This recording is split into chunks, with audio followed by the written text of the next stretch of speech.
तमहं वन्दे परमानन्दमाधवम्।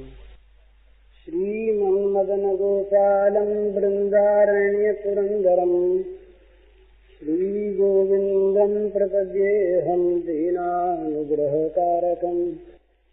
वन्दे मुकुन्दमरविन्ददलायताक्षम् कुन्देन्दुशङ्खदशनं शिशुगोपवेशम् इन्द्रादिदेवगणवन्पुतपादपीठम् वृन्दावनालयमहं वसुदेवसूनुम्।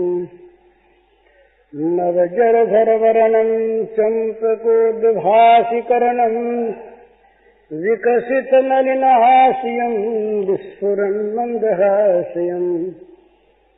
कनकरुचिदुकूलं चारुबर्हावचूलम् कमपि निखिलसारं नौमि गोपीकुमारम्। वंशीविभूषितकरान्नवनीरदाघात् पीताम्बरागर्णबिम्बफलाधरोष्ठात् पूर्णेन्दुसुन्दरमुखादरविन्दनेत्रात् कृष्णात् परं किमपि तत्त्वमहं न जाने। श्रीहरिः अखिल चराचर विश्व के रूप में अभिव्यक्त श्री भगवान के नाते आप सबके चरणों में मेरा नमस्कार।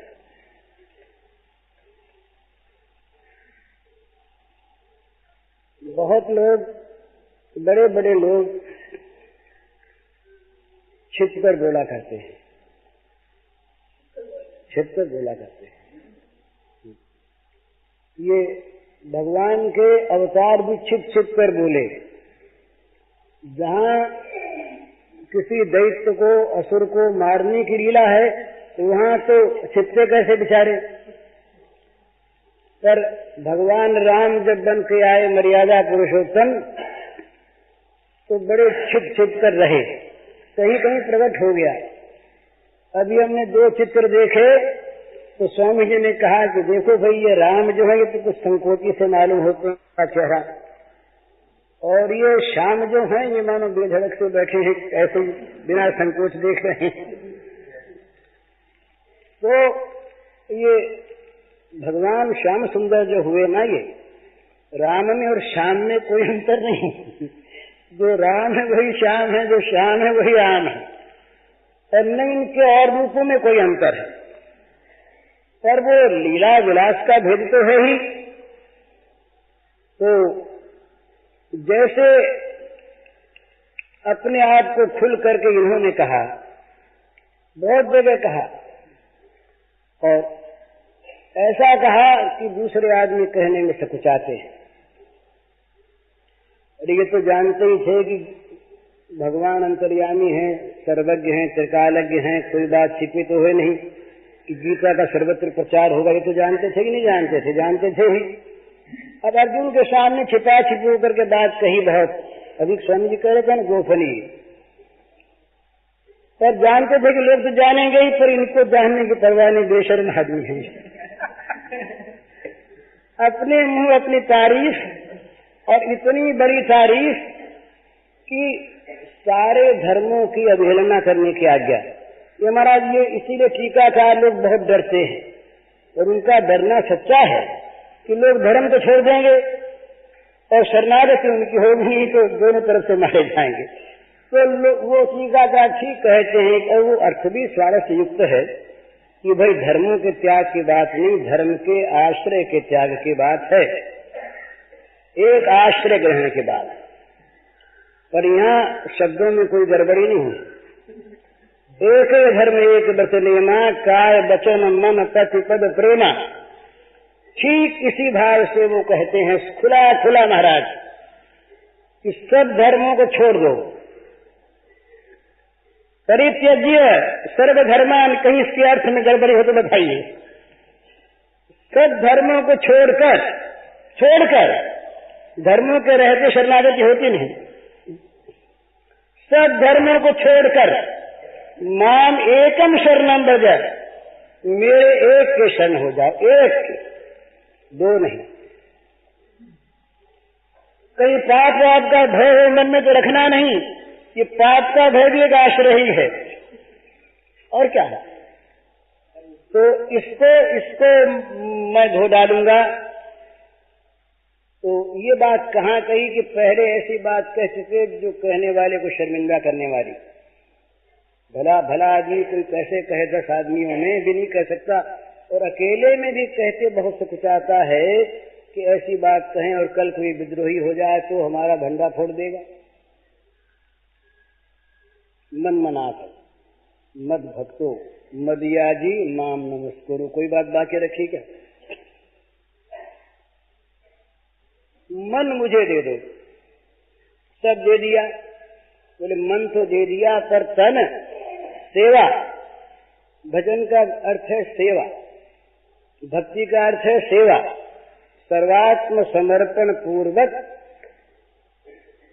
अपने इष्ट देव के मनोनुकूल आचरण वाला जीवन बन जाए, इसका नाम भक्ति है। तो मेरे भक्त बनो। और अब आगे बढ़े स्थूल में और आए, मन की बात नहीं। मदिया जी बोलो पूजा उजा की सारी दूसरी जो व्यवस्थाएं हैं सबको रख दो अलग। बोले नास्तिक बोलता है क्या? पर बड़ी मजे की बात, सबको अलग रख दो। डर लगता है विष्णु का संध्या वंदन भद्रमस्तु कह दिया, पर हम लोग कहें तो हमारे लिए तो पाप ही है, कहना पाप और ऐसा करना भी पाप। पर जहाँ पाप पुण्य की सीमा से परे पहुंच जाते वहां की ये बात गोपनीय बात। तो कहा मां मदिया जी केवल मेरी पूजा करने वाले बनो, जो करो मेरी पूजा। स्वकर्मणा तमें व्यक्त तो व्यापक रूप से कह गए। तम कहा वहां पर, तम अभ्यर्च तमेव शरणं गच्छ, जो अभी स्वामी जी कह रहे थे छिप कर कहने के बाद, तमेव शरणं गच्छ। यहाँ तमेव नहीं है,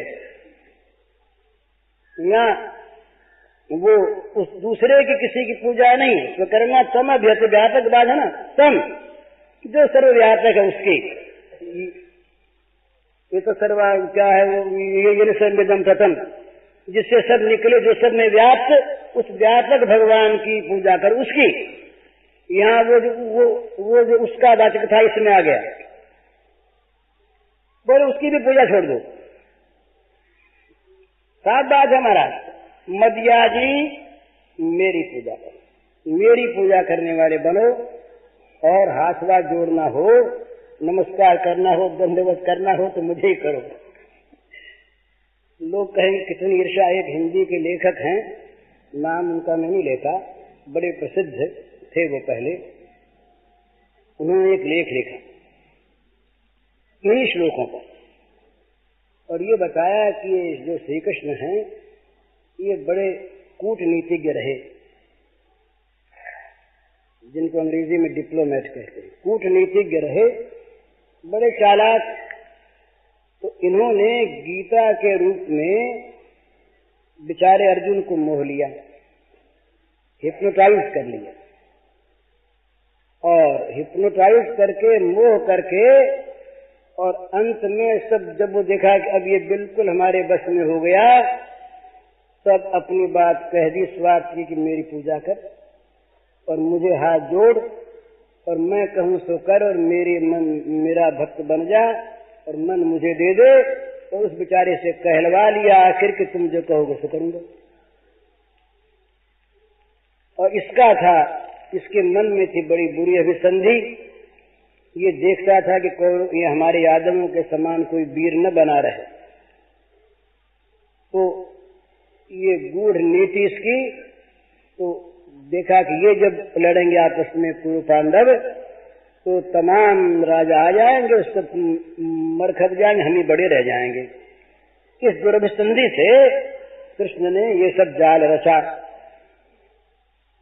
ऐसा वो भूल गए, कहने वाले भूल जाते हैं फिर यादवों को किसने मरवाया अपने कुटुंब वालों को किसने मरवाया? फिर जब गांधारी ने शाप दिया तो कहा तथास्तु ठीक, माता तुम्हारा शाप सफल हो, मैं चाहता था कैसे ये मरे तुम निमित्त बन गई, बड़ा अच्छा हुआ। तो ये बात समाज सब लोग नहीं ज्ञान में रखते। तो मतलब कहने का ये कि इतना खुलकर बोले, और जगह जगह, एक जगह नहीं, इन्होंने तो ऋषियों के द्वारा पूजा भी स्वीकार की, पूजा करते भी रहे और स्वीकार भी करते रहे, कहते रहे, सब कहने लगे, जहां मौका लगा वहां कह दिया कि हम वो हैं भला। और गीता में तो महाराज खुल गए, वो सारे इदम को अपने में ले लिया, ये भी मैं और वो भी मैं। जिस आत्मा को अहम कहते हैं, स कहते हैं, वो भी मैं, और जो दिखता है इदम प्रपंच, ये भी मैं, मेरे सिवा कुछ है नहीं, मैं ही खेलता हूँ और मुझ में ही खेलता हूँ। और ऐसा नहीं कहा कि और विशेषता है कि वो व्यापक रूप से खेलता हूँ, नहीं, मैं श्री कृष्ण श्याम सुंदर नटवर बपू, ये मैं नए नए स्वांगों में खेलता हूँ। तो इस प्रकार के ये लीला बिहारी भगवान। तो यहाँ ये परम गोपनीय के बाद हो सर्वगुह्यतम। स्वामी जी कह रहे थे अपने को तो ये सब रहस्य तो पता ही, तो सर्वगुह्यतम का यही मालूम होता है रहस्य, ऐसा दिखता है। भगवान का रहस्य तो भगवान जानते हैं, जो जानने का अभिमान करते हैं वो सब अज्ञानी है। तो वो तो वही जानते हैं, पर अपनी अपनी आंख से आदमी हर एक चीज को देखता है, और उसकी आंख ठीक है, उसके लिए उसकी आंख ठीक। तो ऐसा मालूम होता है इस सर्वगुह्यतम का कि भगवान ये चाहते हैं कि भाई मेरे साथ यदि किसी को प्रीति करनी हो, मुझसे यदि किसी को प्रेम करना हो, तो जगत के सारे कर्तव्य अकर्तव्यों से उठना पड़ेगा, जगत के सारे भयों से और सारी आशाओं से मुक्त होना पड़ेगा, जगत की सारी क्रियाओं से और अक्रियाओं से अलग होना होगा, क्रिया और अक्रिया दोनों में उसका पूजन, त्याग और भोग दोनों से उसका पूजन, छोड़ने और करने दोनों से उसका पूजन। उसके सिवा जीवन में कभी किसी समय कोई दूसरा, न तो अपना, न कोई प्राप्तव्य और न कुछ करने योग्य वस्तु, प्राप्त करने योग्य वस्तु, सेवन करने योग्य वस्तु, बस एकमात्र परम प्रेमास्पद भगवान और मैं। कल शाम को किसी ने प्रश्न किया था, उसका उत्तर तो देना बनता नहीं, प्रेम वैचित्र्य की क्या दशा होती है, ये प्रथम तो मैं जानता नहीं, तो जितना कुछ कह सकता हूँ वो समझ में आना मुश्किल, लेकिन उसके कुछ नजदीक की बात, भगवान के प्रति समर्पण जब होता है इस प्रकार और इस प्रेम के राज्य में, तो वहां एक समुद्र होता है प्रेम का। ये जरा ध्यान से देखिएगा, एक समुद्र होता है प्रेम का, नारायण।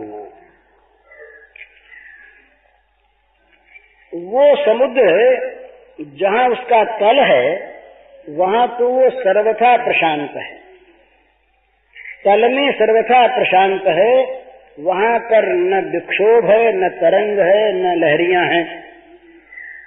परंतु वो समुद्र, वो जो प्रशांत महासागर है, ये आज वाला प्रशांत महासागर नहीं, पैसिफिक सी नहीं, ये नहीं, वो जो प्रशांत महासागर है वो इतना विलक्षण है कि उसी सागर में अनवरत नित्य नव तरंग मालाएं नाचती रहती हैं। तो वो जैसे शांत है, इसी प्रकार वो नाचने वाला भी है। वो जैसे अनंत है, उसी प्रकार अंत की लीला करने वाला भी है। वो जिस प्रकार अगाध भी है, वो छलकने वाला भी है। वो जिस प्रकार निस्तब्ध है, उसी प्रकार वो महान बोलने वाला भी है। विरुद्ध धर्माश्रयत्व एक साथ एक समय जिसमें रहे उसका नाम भगवान। इसका संकेत है उपनिषदों में, वेदों में, अनुरणीया महतो महियान, जो बोले भी और न बोले भी, जो चले भी और न चले भी, जो खाए भी और न खाए भी, जो व्यक्त भी और अव्यक्त भी। इस प्रकार विरुद्ध धर्माश्रयत्व जिसके अंदर नित्य वर्तमान है, अमुक ऐसा ही ये नहीं कहा जा सकता, ऐसा भी वैसा भी, और ऐसा वैसा जो हमारे ध्यान में ना आवे वैसा भी। हमने ऐसा कह दिया और वैसा कह दिया तो ये भी हमने उसको बता दिया कि वो ऐसा है। हमारी बुद्धि के आकलन में जो वस्तु आ गई, ये बुद्धि ग्राह्य का अर्थ ये नहीं है कि बुद्धि में ब्रह्म आता है। बुद्धि ग्राह्य मतीन्द्रियम, ये अतीन्द्रिय ज्ञान जो है, ये जो ज्ञान होता है भगवान का, ये अतीन्द्रिय होता है, इंद्रियातीत होता है। तो वह बुद्धि ग्राह्य का अर्थ क्या है? बुद्धि ये समझती है कि वह अतीन्द्रिय है, इतना ही। बुद्धि उसकी अतीन्द्रियता का परिचय पाती है, उसके स्वरूप का नहीं। यदि प्रकृति से उत्पन्न बुद्धि उस ब्रह्म के स्वरूप का आकलन कर ले, उस बुद्धि में यदि वो रूप समा जाए, सब जगह समाया हुआ, पर यूं अगर समा जाए बुद्धि में तो बुद्धिजन्य हुए तो वाचा निवर्तन्ते अप्राप्य मनसा सह। ये श्रुति है कि जहाँ पर वाणी, वाचा और मन से बुद्धि भी है, मन से चित्त भी है, ये सब जहाँ से लौट आते हैं जिसे न पाकर, और निषेध मुख से जिसका वर्णन करते हैं, ये भी वो नहीं, ये भी वो नहीं, ये भी वो नहीं, उसका आकलन कौन करे, उसको बतावे कौन, वो किसकी बाणी ना। तो ऐसा एक निर्देश कहा जाता है, ये केवल वो एक दिखाने के लिए, बतलाने के लिए कि ऐसा भी और वैसा भी, और ऐसा वैसा जो नहीं कहने में आता वो भी। इस प्रकार का जो तत्व है, वो तत्व जहां पर अपना बनकर, वो तत्व जहां पर अपना बनकर, जहां पर अपने गुणों को प्रकट करके, जहां पर अपने गुणों का अलग अवतरण करके जब लीला विलास में प्रवृत्त होता है, तो उसका नाम है श्री कृष्ण, उसका नाम श्री कृष्ण। तो अतएव ऐसा वैष्णव फिलॉसफी जो है ना, वैष्णवों के दर्शन, ये देखने से ऐसा मालूम होता है कि उन्होंने बड़ा विचार किया है। विचार की धारा अलग, विचार की दृष्टि अलग। वो लादिनी, संधिनी और संवित, तीन शक्तियां उन्होंने, ये विष्णु पुराण में भी आया है। तो लादिनी शक्ति जो है, ये तो भगवान का जो नित्य आनंदमय स्वरूप है, वो आनंद ही, वो आह्लाद ही एक नित्य निरंतर एक श्री विग्रह के रूप में प्रकट है। हुआ नहीं, वो नित्य प्रकट है, और वो नित्य उद्वेलित है, वो नित्य उच्छ्वसित है, वो नित्य उच्छलित है, वो नित्य लीलापरायण है। वो आनंद नाचने वाला आनंद, वो शांतानंद ही नहीं, उच्छलित आनंद भी, वो नर्तन आनंद भी, वो संगीत आनंद भी, वो विरह आनंद भी, वो मिलन आनंद भी।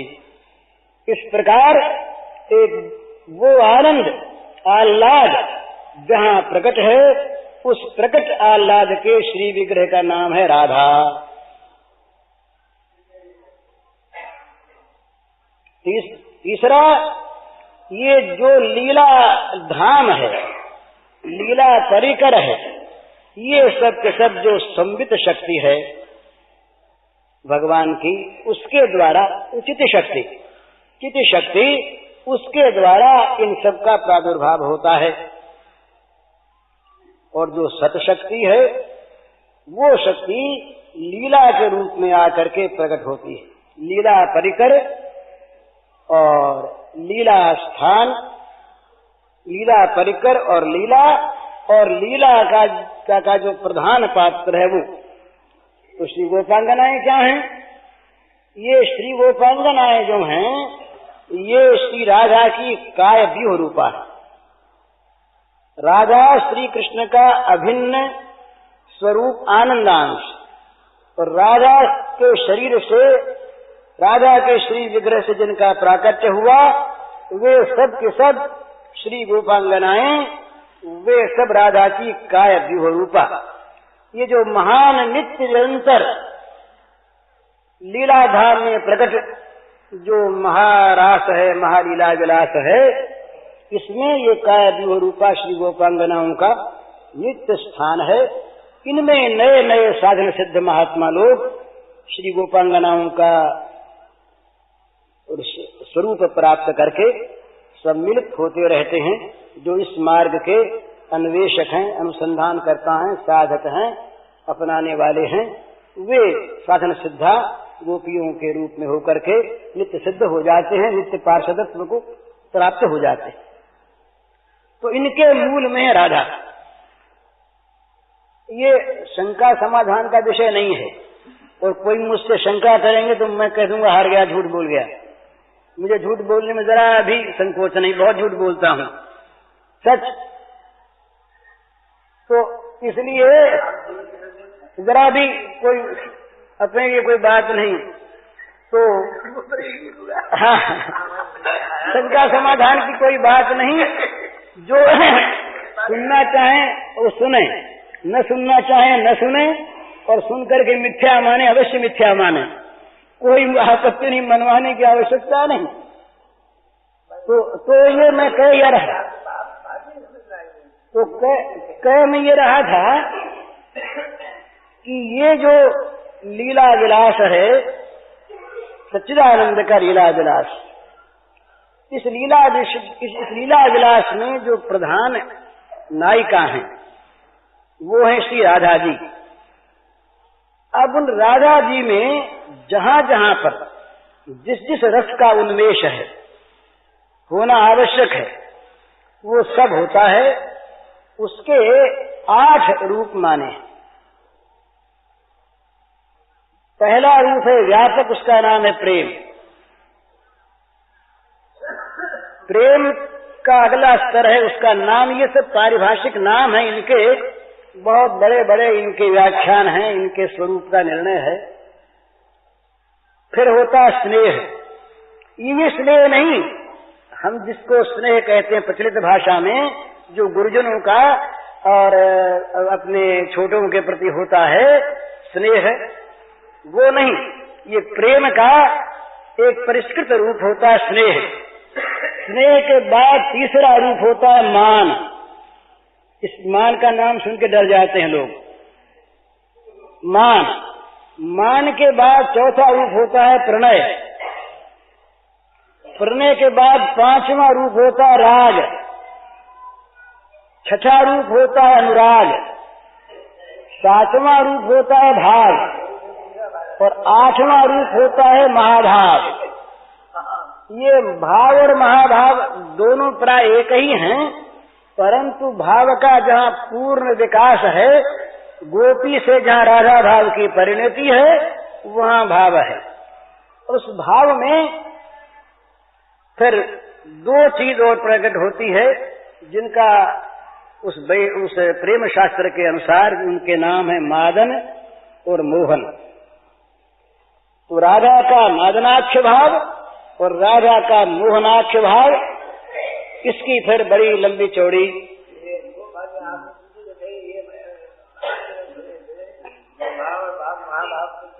ये लंबी चौड़ी व्याख्या है इसकी, मादन और मोहन की। एक आज सुनाता हूं।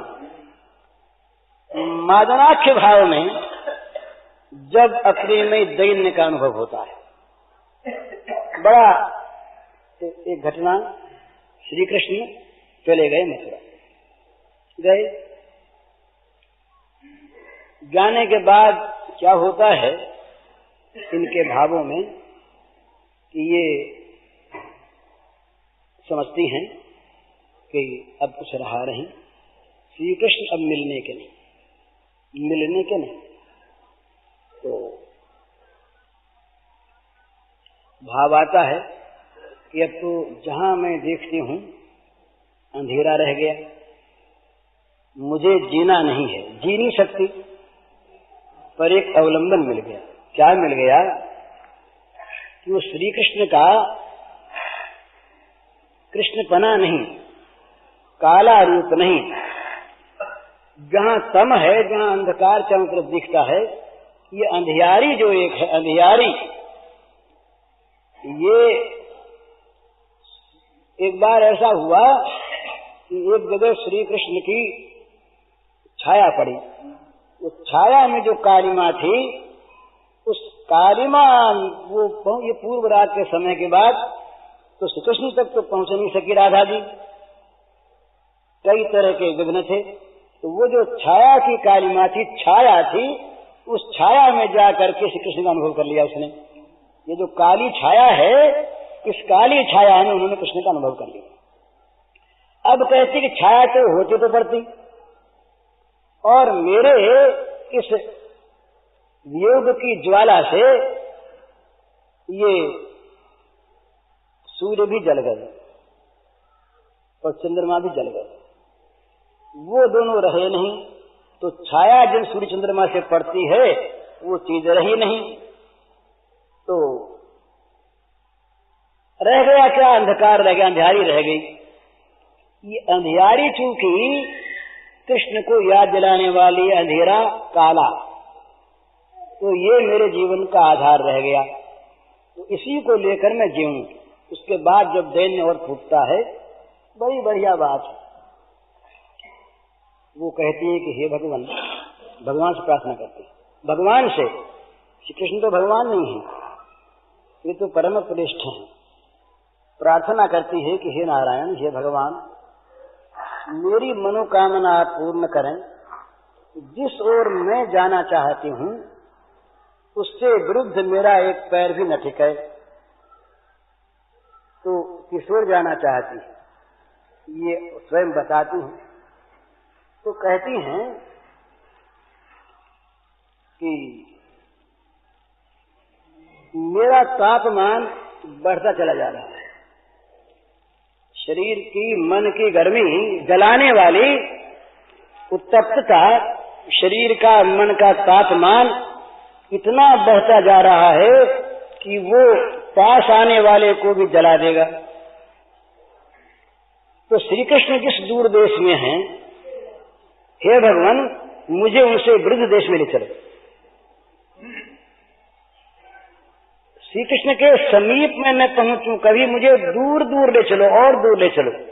यदि कहीं मैं मार्ग भूल गई तो श्री कृष्ण की ओर चल पड़ी, उनके समीप पहुंची, तो मेरे तापमान से, मेरे शरीर की गर्मी से वो उत्तप्त वायु हो जाएगी, पवन उत्तप्त हो जाएगा, और वो उत्तप्त पवन उस नील कलेवर को झुलसा देगा। तो हे नारायण, ये न हो, मैं पीछे चलूं, दूर चलूं।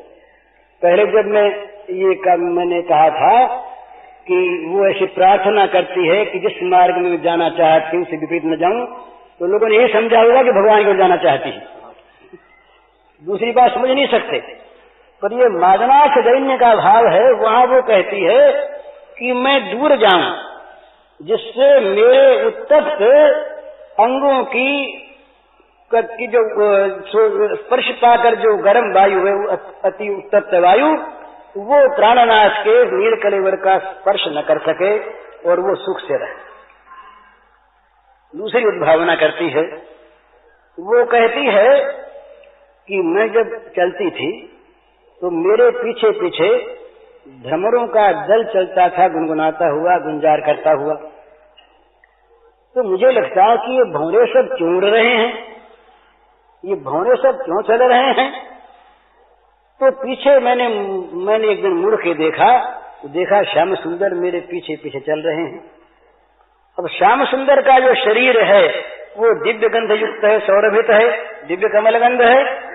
तो उस गंध को पाने के लिए ये भौरे तमाम उड़ते जाते थे। इससे मैं समझती थी कि श्याम सुंदर मेरे साथ हैं और मुझसे उनको सुख मिल रहा है। तो तभी तो भौरे गुनगुना रहे हैं। और अब तो श्याम सुंदर गए, तो श्याम सुंदर गए तो मेरे जीवन में जो जीवन था, जो मनुष्य के शरीर को दुर्गंधि से बचाने वाला, जब मर जाता ना आदमी तो कुछ ही क्षणों में शरीर सड़ जाता है, दुर्गंधयुक्त होता है। तो वो भावना करती हैं कि मेरे शरीर के जो प्राण थे वो निकल गए, ढांचा रह गया और चलता है। पर जब प्राण निकल गए तो शरीर अब दुर्गंध युक्त हो गया, सड़ गल गया। तो हे भगवान, हे नारायण, मुझ पर कृपा करो कि मैं मेरे श्याम सुंदर जहां हैं उससे इतनी दूर रहूं कि मेरे दुर्गंध युक्त शरीर के वायु, शरीर की दुर्गंध को लेकर वायु उनका स्पर्श न कर सके, उनको दुखी न बना सके। इसलिए मुझे दूर रहना है, तो मुझे दूर ले चलो। फिर एक उद्भावना आई। उस दिन एक भाई ने संदेह किया था, एक उद्भावना आई उनके मन में कि बड़ा अच्छा तो हो गया ना, श्याम सुंदर मुझको छोड़कर चले गए, ये बड़ा अच्छा, इतना अच्छा हो गया कि जो मैं चाहती थी वो भगवान ने मेरी इच्छा पूर्ण कर दी। मैं नितांत अयोग्य, नितांत अनधिकारिणी। प्रेमी कभी प्रेम का दावा नहीं करता, गुण का दावा नहीं करता। मैं नितांत अयोग्य, नितांत अनधिकारिणी, सर्वथा दुर्गुणवती, सर्वथा कुरूपा, सर्वथा कुलक्षण वाली श्याम सुंदर मुझ पर प्रेम करें और वो इसको सुख मान ले, ये उनका भ्रम था। तो मैं भगवान से प्रार्थना किया करती कि भगवान, ये मेरे श्याम सुंदर का भ्रम आप मिटा दो और किसी प्रकार ये मेरा परित्याग कर दें। मैं उनसे प्रार्थना करती समय समय पर कि नाथ, ये दुख आप छोड़ दीजिए। भ्रम से आदमी दुख में सुख मानता है ना। तो मेरा साहचर्य ये है तो आपके लिए दुख रूप, और आप इसको मान रहे हैं सुख। मुझ में आपकी आसक्ति, अनुरक्ति, अतएव आप कृपा करके, बहुत अधिक अधिकारिणी देवियां हैं, गुणवती, शीलवती, सब तरह से सुयोग्य। तो बोले जब जब मैं ये कहती तब तब श्याम सुंदर का मेरे प्रति अनुराग और बढ़ता। तो मैंने सोचा मन में कि मैं क्या करूं। कहती हूं तो इनका अनुराग और बढ़ता, आसक्ति और बढ़ती है, तो इनका दुख ही बढ़ता प्रकारांतर से। और न कहती हूं तो इनके दुख को देख नहीं सकती। इनका दुख कैसे मिटे मेरे परित्याग में? मुझे ये त्याग दें तो इनका दुख मिटे, मैं त्यागने को तैयार। तो नारायण ने मेरी प्रार्थना सुन ली, देव ने मेरी प्रार्थना सुन ली। इसलिए ये मथुरा में अक्रूर इनको ले गए, और ले गए तो वहां जा करके इनको योग्य अधिकारी कोई प्राप्त हो गया हो तो मुझे विस्मृति, तो मेरी विस्मृति उनके लिए सुखदायिनी हो गई, तो मेरी साध पूरी हो गई।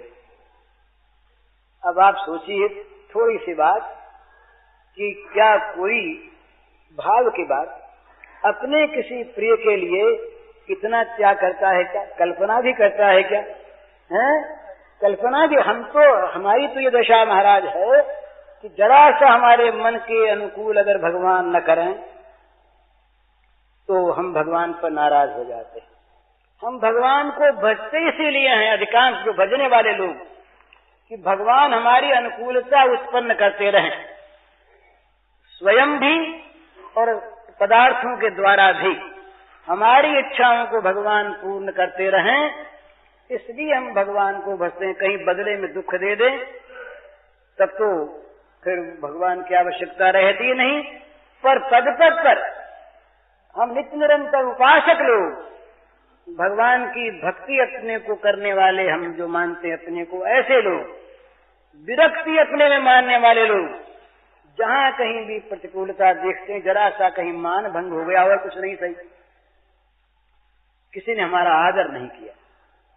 इस विष्टा मूत्र के भांड का है क्या इसमें भरी कौन सी बढ़िया चीज भरी है जिसको लेकर अब हम अभिमान करें। जीव गोस्वामी ने कहा कि मूत्र से बना हुआ शरीर और विष्टा बन जाने वाला शरीर, जिसको खा जाएंगे कोई जानवर तो विष्टा बन जाएगा, उसको लेकर हम गर्व करें, उसको लेकर हम ये कहें कि हम कुछ बड़े हैं, हमारे अंदर किसी प्रकार का कोई महत्व का पदार्थ है, और इस शरीर का जहाँ कहीं सम्मान नहीं हुआ, आराम नहीं मिला, और इस शरीर के कल्पित नाम की जहाँ पूजा नहीं हुई, हम भगवान को कोसते हैं, हम वहाँ के लोगों को असभ्य मानते हैं, असंस्कारी मानते हैं, प्रेमी नहीं मानते, सत्संगी नहीं मानते। हम जाए कहीं सत्संग के लिए महाराज, जाए कहीं भूख रहती है ना, अलग अलग वासना होती है, खाने की वासना, पहनने की वासना, सोने की वासना और बोलने की वासना है। वो हमारे एक मित्र हैं साहित्यिक, वो बड़ी मधुर भाषा में कहा करते हैं, बोले भाई क्या करें, बुलास लग गई, जैसे प्यास लगती है तो बुलास लग गई, अब बोले बिना रहा जाता नहीं। तो हम जब कभी अपनी वासना की पूर्ति के लिए कहीं जाएं और वहां वासना पूर्ति का आयोजन हो नहीं, तो हम क्या कहेंगे, बोले यहाँ तो कोई सत्संग की बात जानने वाला है नहीं, कोई प्रेमी नहीं यहाँ पर तो सब के सब रूखे लोग हैं और सब भोगों में लगे हैं, कोई भी सत्संग की बात नहीं करता, हमें टाइम नहीं दिया गया। माने ये सब असत्संगी क्यों हैं, अप्रेमी क्यों हैं, रूखे क्यों हैं, इनमें सभ्यता क्यों नहीं? एक ही उत्तर है कि इन्होंने हमारा मान नहीं किया। और क्या बात, सीधी बात है, इन्होंने हमारा तो अपने भगवान को हम सुनाते होते। तो दूसरी चीज, एक बार की बात है कि तानसेन रहे, ये बड़े संगीतज्ञ रहे, बड़े भारी संगीतज्ञ। तो ये अकबर के सामने एक बार मलार राग गाया इन्होंने, अकबर उसको सुनकर विह्वल हो गए और बोले तुमने कहाँ सीखा है, इतना बढ़िया कोई गा नहीं सकता। तो उन्होंने कहा, तानसेन ने कहा कि महाराज मैं कुछ नहीं गा सकता, मेरे गुरुजी जो हरिदास महाराज वो जैसा गाते हैं वैसा तो आपने कभी सुना ही नहीं, मैं तो उनके सामने जैसे सूर्य के सामने जुगनू ऐसा हूँ।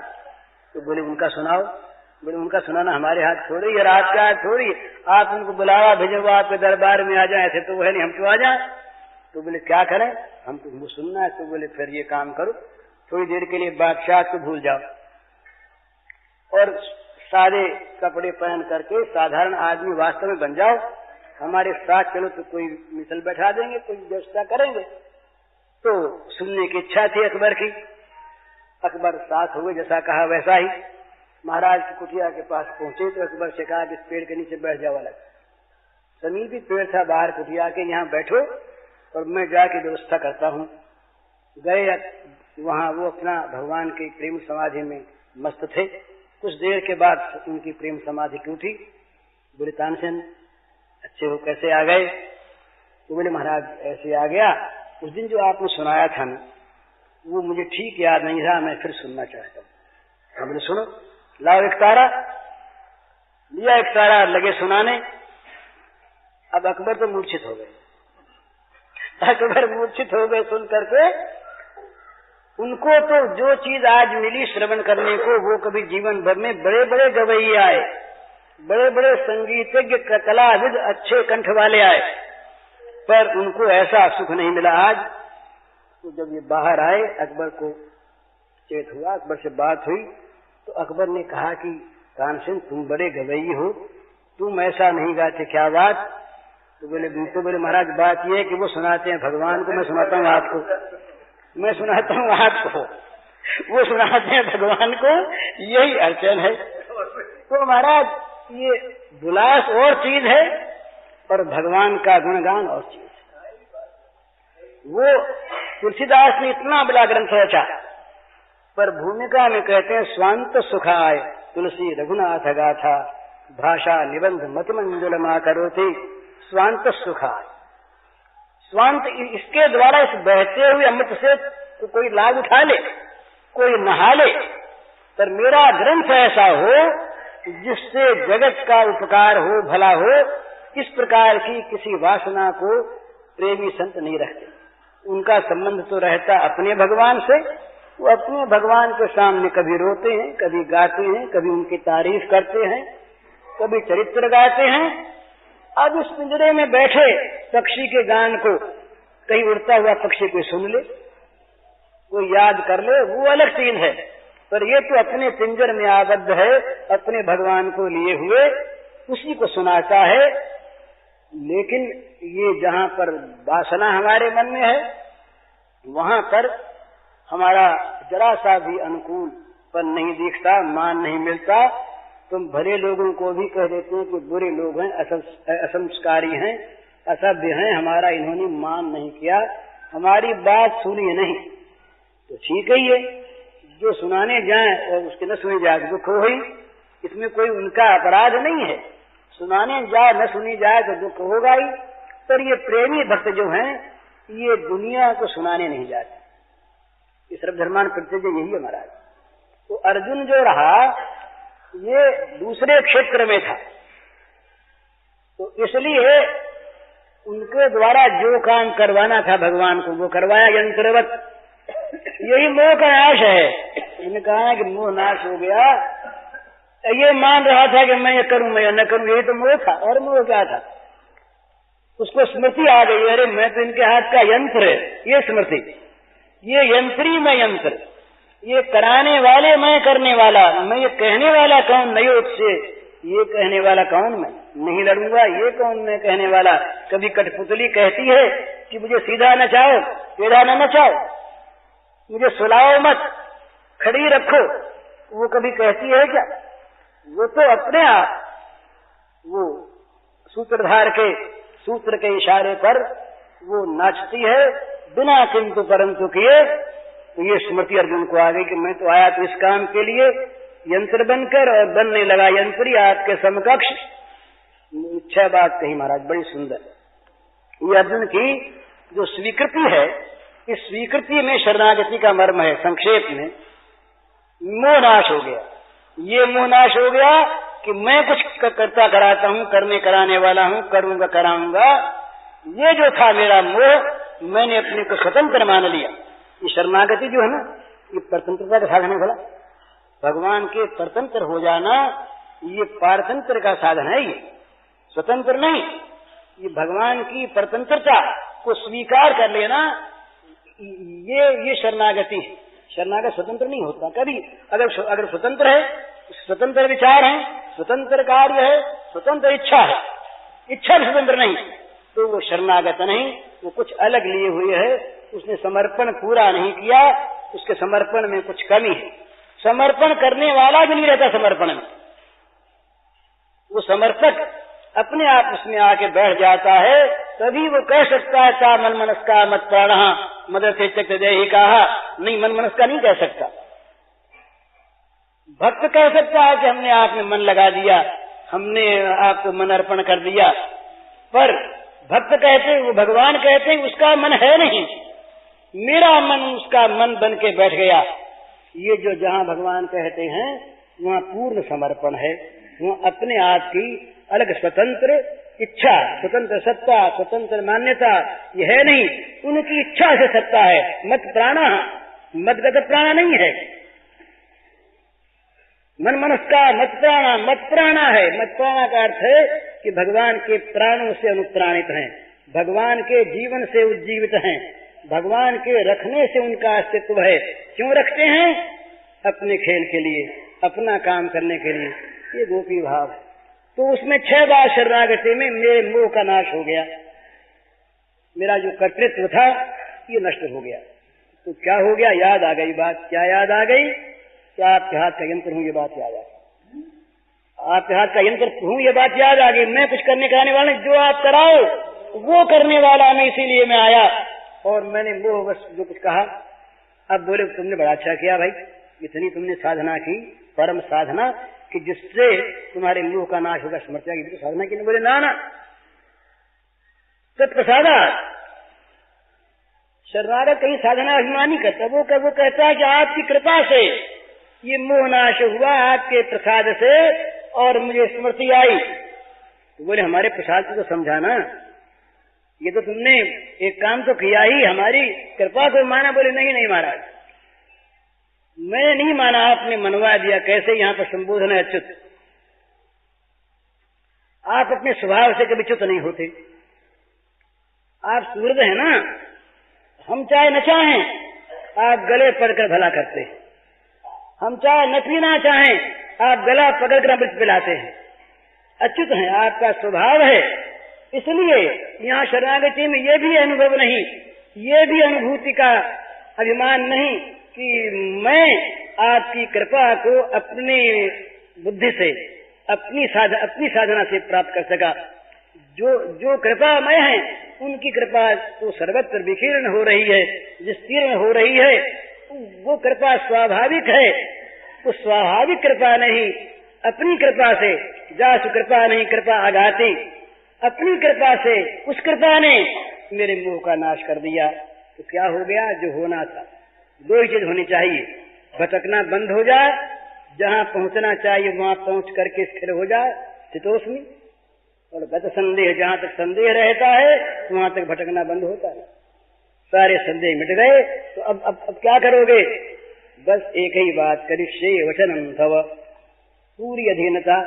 ये भगवान की शरणागति जब होती है तब शरणागत को भगवान अपना अंतरंग खोल के दिखाते हैं। अंतरंग खोल के दिखा देने का नाम ही प्रेम है। अंतरंगता बिना प्रेम नहीं होता, और प्रेम के बिना असली ज्ञान नहीं होता। जब तक बाहरी ज्ञान है, ऊपर का ज्ञान है, तब तक अंतरंगता नहीं है। किसी से भी हम प्रेम करें, हम भक्ति करें, उसको जानें, उतनी बात ही जानेंगे जितनी बार बार से प्रकट है। उसके मन में क्या है, उसके जीवन की गुप्त से गुप्त बात क्या है, सरल गुह्यतम क्या है, ये बात तब तक हम नहीं जान सकते जब तक हम उसके अंतरंगता में ना आ जाएं, उसके मन में ये विश्वास न हो जाए कि ये मेरा है, इष्टों में। ये जब तक न हो जाए तब तक अंतरंग रहस्य नहीं खुलता। वो रहस्य खोलते हैं रहस्य वाले ही। हम तो रहस्य की कल्पना करते हैं, हम तो ऊंची से ऊंचे भगवान में कल्पना कर लेते हैं रहस्य की, रहस्य का उद्घाटन नहीं कर सकते। ये वो करते हैं जो स्वयं रहस्यमय है, लीलामय है। वही सो जाने जे देहु जनाई इमे विषय गुणती तेन लभ्य, जिस पर उसकी कृपा वो जानता है, दूसरा नहीं जान सकता। यहाँ भगवान ने जनाया, थप्पड़ मार दी, पहले तो थप्पड़ मार दी। बोले जो जो जो जो जो सबके हृदय में रहता है, हृदय से तिष्ठति, हृदय से तिष्ठति, जो सबके हृदय में रहता है, तमेव शरणं गच्छ, उसके शरण में जाओ। तीसरा कोई तो महाराज, और फिर ऐसी बात कह दी कि जो बात पराये से कही जाती है। इति ज्ञानमाख्यातम् गुह्यात् गुह्यतरम मया विमृशयि तदशेषेण यथेचित तथा। तो वर्जय से करो भाई, हमने तो जो छिपी से छिपी बात थी, गुह्य से गुह्यतर बात जो थी, वो तुमसे कह दी, हमारे द्वारा कही गई, हमारे द्वारा कही गई। अब भाई तुम अपनी सोच लो, तुम मन में आवे तो जते सो करो। अर्जुन रो उठा, ये यहाँ शब्द नहीं है पर ध्वनि है। अर्जुन व्याकुल हो गया, रो उठा। अगर ये नहीं व्याकुलता होती तो दूसरे शब्द भगवान के इस प्रकार के नहीं निकलते जो अंतरंगता को लिए हुए। अर्जुन व्याकुल हो गया, ये क्या कह दिया। शिष्यस्यम शाधिमाम त्वाम प्रपन्नम कह के मैंने पूछा, और सरकार ने कहना शुरू किया, और सब कहा था कि अब ये कहते हैं कि जैसे सो करो, हमने कह दिया। तो ये बड़ी विकट बात, जब रोने लगा भगवान ने आंसू पोंछे और वही गले में हाथ डाल दिया, गलबाही डाल करके बोले, भैया भैया, अरे तुम मेरा बड़ा प्यारा इष्टोसी में, तू मेरा बड़ा प्रिय है भैया, तू रोता क्यों है, तू रोता क्यों है। ले, इशारे से कहा था पहले भी 15वें अध्याय के अंत में भी, और भी संकेत कई जगह किए। सर्व गुह्यतम भूय, अब तुमको फिर से सारी जो गुह्यतम बात है वो खोल के कहता हूँ। अब यहाँ पर ऐसा बोले, अंतरंग खुल गया। अपनी बात की तारीफ अपने मुंह से की, परमम वचन। कोई भी आदमी कहता है कि जो मैं जो कहता हूँ सबसे ऊंची बात, सुनो, ये कहा परमम वचन, शुरू में परमम वचन, मेरे श्रेष्ठ वचनों को, जो परम वचन है, उनको तुम सुनो। तो तुम्ही को सुनाता हूँ भैया। तेहितम वक्ष्यामि, यह लोकहितम वक्ष्यामि नहीं है महाराज, अर्जुन सामने है, इसीलिए सर्वगुह्यतम है। तेहितम वक्ष्यामि, क्यों तेहितम वक्ष्यामि? इष्टो से मैं दृढ़ में थे, तुम मेरे प्यारे हो, सुदृढ़ प्यारे हो। तुम्हारा प्यार किसी हालत में भी कम नहीं होता, किसी हालत में घटता नहीं। और प्रेम जो घटता है, रुकता है, वो प्रेम नहीं होता, वो तो काम होता है। प्रेम घटता नहीं, रुकता नहीं, मिटता नहीं, ये तो अनवरत लगातार प्रतिक्षण वर्धमानम, ये प्रेम स्वरूपम है, प्रतिक्षण बढ़ने वाला। तो अर्जुन उसको बस ढाढ़स दे करके और बड़े गदगद स्वर से और निश्चयात्मक वाणी से, मत चिंता कर, तेरी चिंता मेरी चिंता, तेरे पाप मेरे पाप, मैं आया, तू बस सब छोड़ छाड़ दे। ये तो गुह्यात गुह्यतर जो है, ये तो गुह्यात गुह्यतर ही है, ये गुह्यतम नहीं, इसकी परवाह न कर। और महाराज अर्जुन भूल गया इसको। महाभारत की बात सब सच्ची माननी पड़ेगी। अनुगीता देखिए, अर्जुन ने कहा कि महाराज वो आपने ज्ञान कहा था वो तो मैं भूल गया। तो भगवान ने कहा उस समय मैं बड़े योग में था, कहा था, मुझे भी याद नहीं। तो क्या हुआ? मैं ये पढ़ रहा था एक बार, तो मेरे मन में बड़ा संदेह हुआ कि भगवान ही भूल गए तो कौन याद रखेगा है। और दूसरी बात, फिर अर्जुन ने स्वीकार किया कि करी से वचनम था, ये बात भी ठीक नहीं बैठती। तो वहां महाराज मुझे एक शब्द मिल गया, वो भगवान ने ये कहा कि जो गुह्यतर ज्ञान तुमसे कहा था वो मैं भूल गया। सब समाधान हो गया कि गुह्यतर के भूलने के बाद तो यही कह देते हैं, परवाह नहीं करने की, याद तो दिलाया, फिर बड़ी अच्छी बात है फिर से कह देते। तो अनुगीता में ज्ञान पूरा है। प्रकृति पुरुष का वर्णन बड़ा सुंदर है, सांख्य वर्णन है, तो शरणागति की बात नहीं उसमें। जो न भूलने की बात उसको अर्जुन भूला ही नहीं, वो तो करी से वचनम तय वाला हो गया।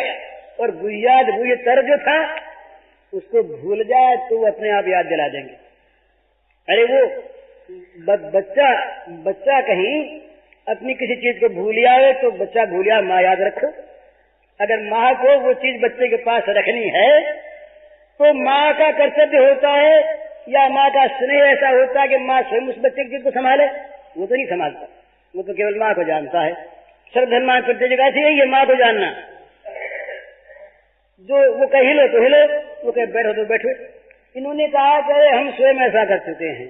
जब ये गोप माताएं बड़ी बूढ़ी देवियां कहती लल्ला उठाओ जूठी उठा लाए, वहां शब्द आता भगवान के लिए दारु यंत्रवत, ये भागवत का शब्द है, दारु यंत्रवत, कठपुतली की तरह ये श्याम सुंदर नाचते थे उन वात्सल्यमयी गोपियों के इशारे पर। तो कहते हैं हम भी कठपुतली बन जाते हैं तो तुम कठपुतली बन जाओ तो तुम्हारा काम बन गया। तो ये कठपुतलीपन जहाँ पूरा इस प्रकार का बन जाता है कि जहाँ प्रत्येक विचार, प्रत्येक क्रिया, प्रत्येक लीला उस प्राणाराम प्राणधन परम श्रेष्ठ के विचार के अनुसार उसकी सुखदायिनी होती है। वो होता है ये गोपी भाव। और ये गोपी भाव जहाँ पराकाष्ठा को पहुंचा वो राधा भाव। राधा भाव में जहाँ वो समर्पण का पूर्ण क्रियात्मक अवतार हो गया, वो राधा का महाभाव के अंतर्गत का मादन और मोहन भाव। ये विचित्र बात है। हरिओम तत्सत। पूज्य श्री भाई जी के इस प्रवचन का शीर्षक है भगवत कृपा का आश्रय लीजिए और इसका कैसेट संख्या है 1।